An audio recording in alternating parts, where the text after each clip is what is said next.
Tonight's top story, one man is dead after an officer-involved shooting in Troup County last night. News 3's Michaela Singleton joins us live from the scene on Lower Big Springs Road, where the suspect reportedly lured deputies using a fake 911 call. Michaela.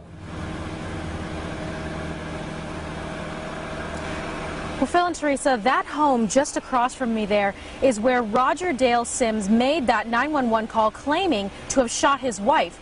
But his wife wasn't here. In fact, she hadn't been here for more than a year.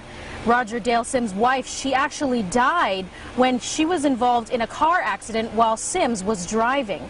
Police officers and sheriff's deputies with the Troup County Sheriff's Office arrived here on the scene shortly after that 911 call. They got here around 2:13 a.m. to find Sims standing on his porch holding one gun in each hand.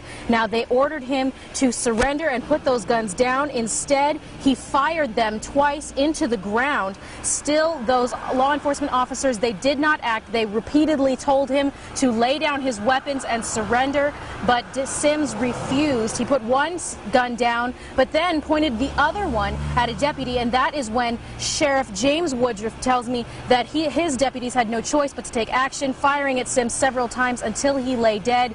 The sheriff also tells me that he interviewed Sims's father-in-law, who lives right next door, and that that father-in-law told him Sims had been speaking about suicide. But whether or not that was his intention today is a question that will remain unanswered.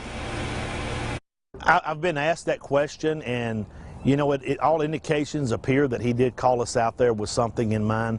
You know, he said that he had shot his wife, but we learned that she had died 14 months prior to this happening. She was killed as a result from injuries in a car accident that he was actually driving at the time. This is like an out-of-body experience, really. This is being that close to home and right across the road. I mean, if he would have fired, it would have killed somebody. The GBI is now in charge of taking over that investigation, as is standard procedure, and they were here collecting evidence until around 3 p.m. this afternoon. Sheriff Woodruff also tells me that all 4 of his deputies that responded to this scene early this morning, they have all been put on administrative leave, but again, that is just police protocol, and he says that he will also be providing all of the deputies opportunities for counseling to deal with this very tragic situation. Live and on your side in Troup County, Michaela Singleton, WRBL News 3. Thank you, Michaela.